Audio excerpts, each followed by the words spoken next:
Ladies and gentlemen, we move directly into our next panel discussion. This will put the spotlight on luxury in India, the way forward. It's time to welcome our panel on stage.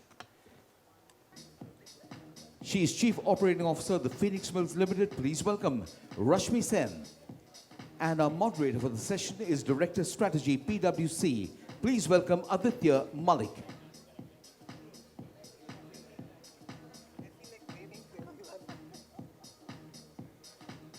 And during the course of this panel discussion, we will have Yasho Sabu, founder and chairman, Ethos Watches, join us online. But right now, it's over to Aditya Malik to begin the discussion. We do have Yasho Sabu online with us.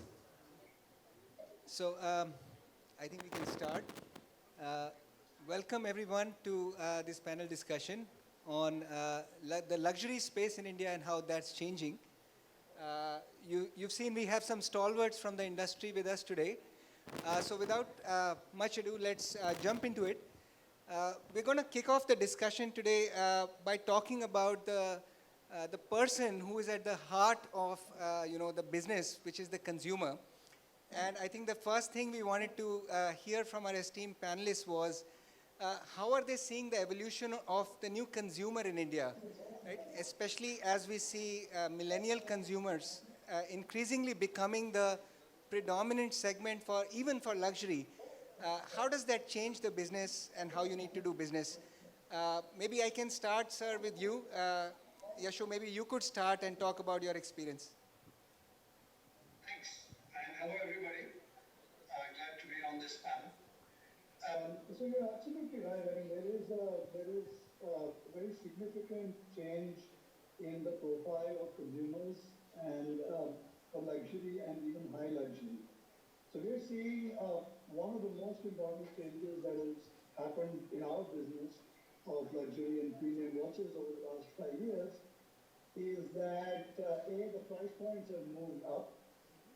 The interest in watches, especially at a price point of, let's say, below $1,000, is either stagnating or falling, obviously due to various reasons, but most of it due to smartwatches. On the contrary, the interest in high luxury, which we could say has price points above $5,000 and price point above $20,000, which is ultra high luxury, that is increasing dramatically. And a very, very large proportion of this is coming from younger consumers. We are talking 30 to 40, that is the age group, which is the most active in buying these very, let's say, expensive and exclusive watches. I think one of the most important features that I feel is that at this age group, the amount of knowledge that these consumers have is quite amazing.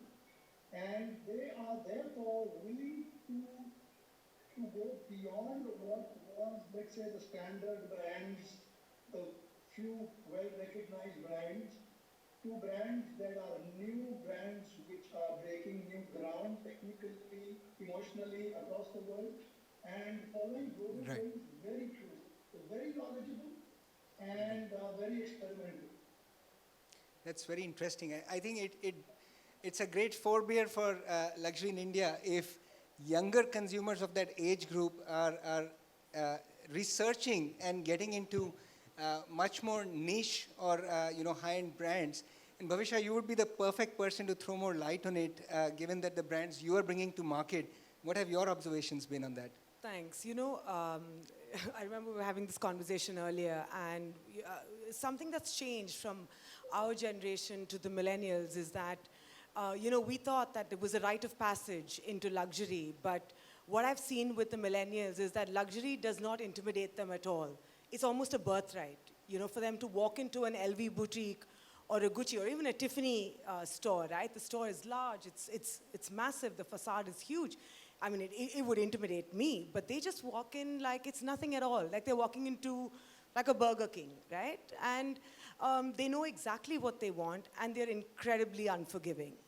If a brand crosses what they believe is ethical in their mind, or what they believe in a brand should kind of represent, they're unforgiving. And you can be at the highest levels of luxury, they just will not buy you again, right? So I think, also I think what the millennials have taught us is that they've taught us to think on our feet.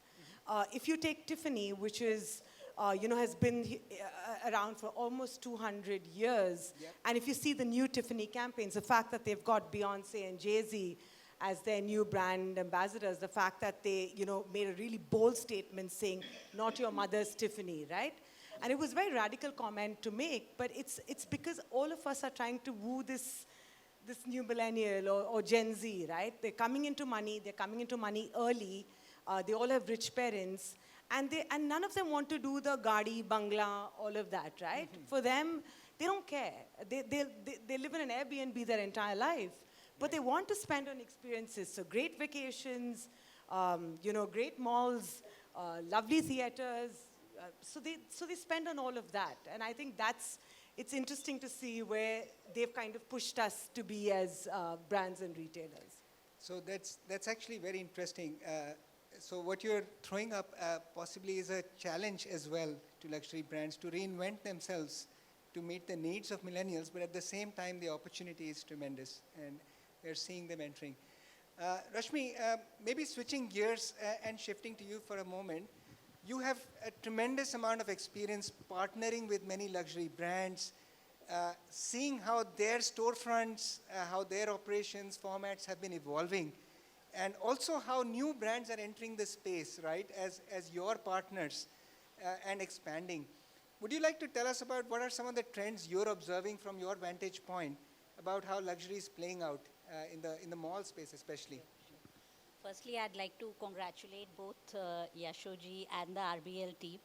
I think both of them are our strategic partners, and I've seen over the last decade how, Yashoji in his case, I think he's the preferred partner for most of the luxury watch brands today, be it Omega, Hublot, Breitling, Corum, you name the brands, and I see his flagship boutique in all our malls.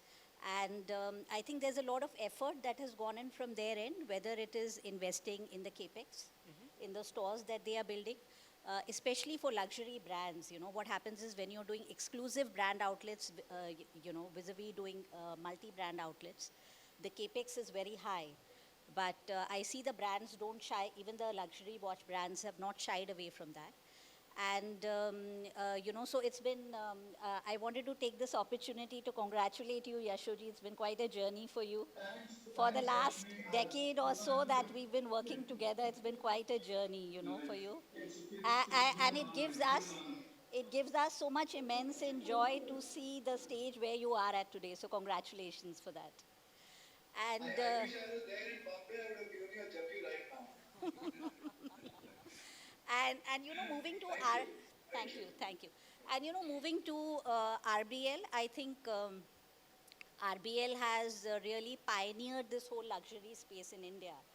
And it's so noteworthy that in the COVID space, in the COVID period, when brands and malls have not really known what to do, we've seen so many new brands that Reliance Brands has brought into the country in the last 2 years. We see Tory Burch, Tiffany, Balenciaga, Versace, Armani Cafe, and so many more. I'm sure I'm forgetting a few. So I think, we are seeing that the luxury space is evolving because we are seeing entry of very many brands. So I would say, yes, the space is evolving. Yep. I think the luxury brands have always had a protocol, a very strict protocol in the kind of stores that they want to build, in the kind of marketing campaigns, the kind of service that they want to deliver to their brands. Yep. So again, taking off, any luxury brand that Reliance Brands is running, I would say that, they 100% follow that protocol and mandate of their luxury brands in all the stores. And I think the change that we are seeing, the facades and the experience, I'm saying that is always evolving. But the change that we are seeing, Reliance Brands were the first ones when the malls shut. I remember they wanted to start distance selling from their stores. They were the first ones to come in. And, like some of us who saw COVID more as an opportunity rather than a challenge. That's very interesting. So I think, there's been a lot of innovation that the brands have done in this space. And what I'm also seeing is that, at Phoenix, we are in the process of building 5 new malls. In fact, we opened one mall in Lucknow last year in June in the midst of COVID. And not luxury, but we saw some of the bridge to luxury brands open there. Right. But for some of our newer malls, the luxury brands, when they are coming to India, I think it's sort of a tipping point for them, and they're really looking at expanding. They see India as a growth market, like you rightly said. It's a very young population. You see a lot of millennials who are entering into the purchasing space of the luxury brands. I think there are certain cities where they want to sort of focus on currently, which is Bombay, Delhi, Bangalore, Ahmedabad, Calcutta. And, we are seeing that, they are really expanding in all these cities and, doing their best in all manners. So that's very interesting. I think you're also picking up the signs of the evolution of the space, increasing pace, Absolutely, and absolutely. also the kind of innovation that's happening. We'll come back to the innovation. I think a lot of what the audience today is interested in is to also understand some of the innovation being done in the luxury space specifically. But before that, right, you pointed to some of the global brands coming in. And, as a strategy firm, what we are seeing a lot of interest in as well, as the Indian luxury space is starting to be seen as more and more important for global brands, is interest in establishing in India. So, Yasho, I actually wanted to go to you and ask, you have partnered with marquee brands, right, in your category from around the world. What are the ingredients for success for a global player wanting to enter India and partnering with, somebody like you or, Reliance Brands? What should they be keeping in mind as the success factors that will ensure they have a good journey and entry into the country? Thanks, Riten. Let me, first of all, say to Rashmi that, you've been very generous with your compliments, but I think what you and the Phoenix Group is doing is just amazing. You're building this ecosystem, you're building spaces which allow and attract brands to be attracted to India. And of course, RBL is a universe by itself, and you bring such a wealth of information and the ecosystem of luxury. I think one of the things that happened way back, let's say 15, 18 years ago, is I think we made one mistake of overselling India. Back in 2005, we sort of told everybody that India is going to be the new China. And, in 7 years from now, we're going to be following China very closely.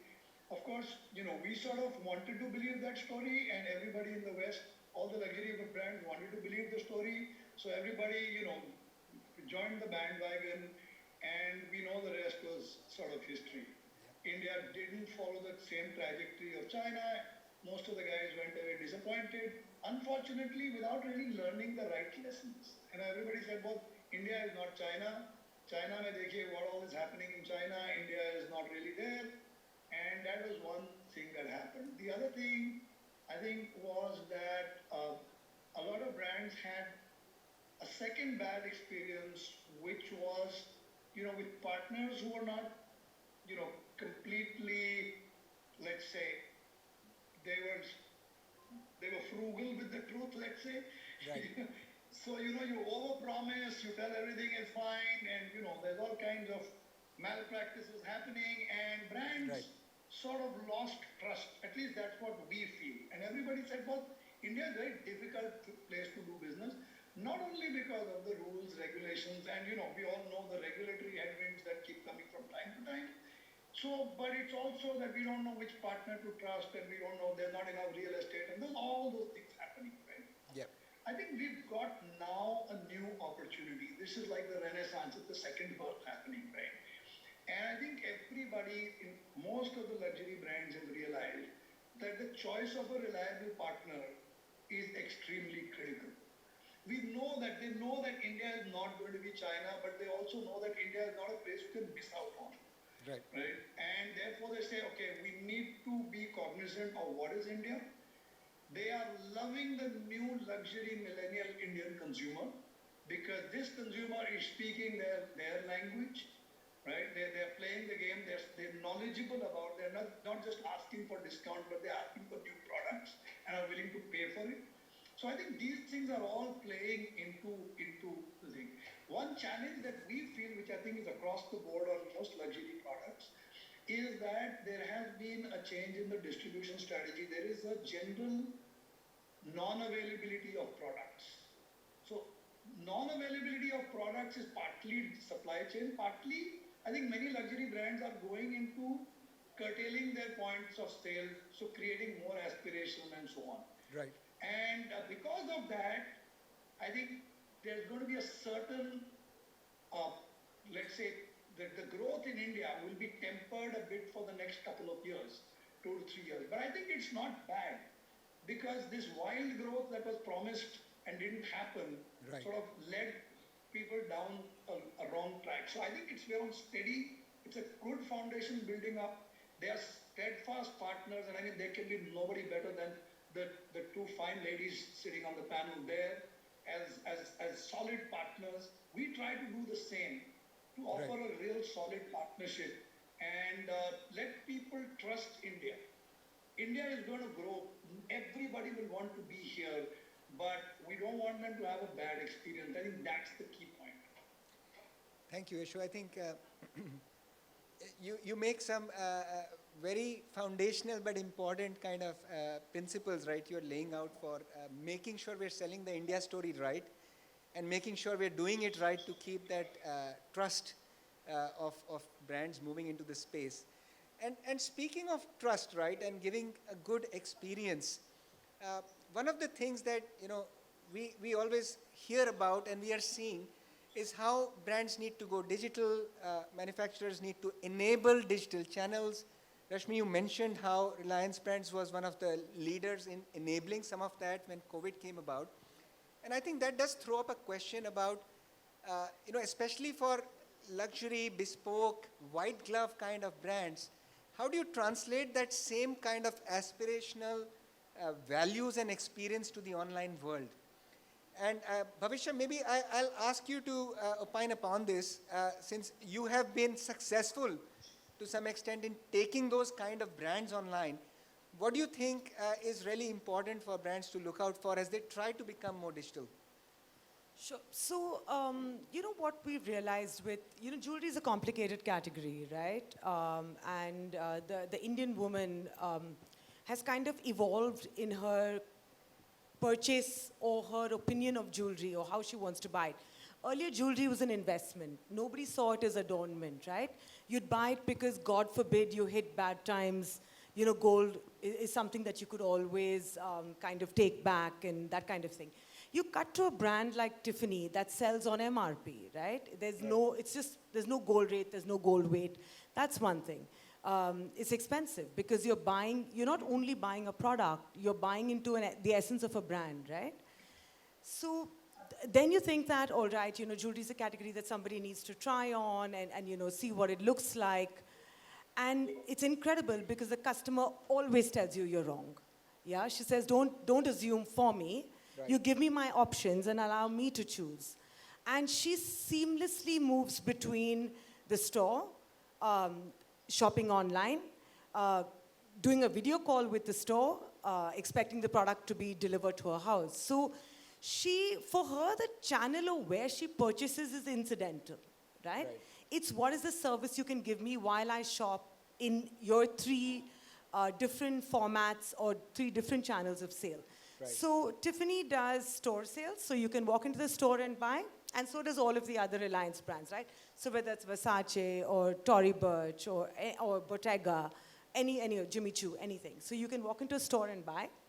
You can call, a consultant, a fashion consultant in the store. Mm-hmm. She'll walk you through the entire store. She'll try on jewelry. And we've got it down to a science. Mm-hmm. So the lighting, the music, because otherwise it's overwhelming. We have the perfect connection, so it's not like, hello, can you hear me? Can you hear me? I mean, am I audible? Which has become am I breathing? Am I audible? With all this whole Teams thing and all of that. And lastly, it's that last mile, right? Where I feel that most e-commerce brands in this country fail. Right.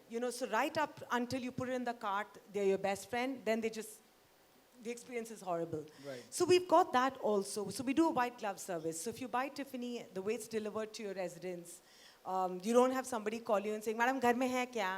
Right? Yeah. So I think that's really important. That last mile is where most of us earlier failed, which now we've got kind of also figured out.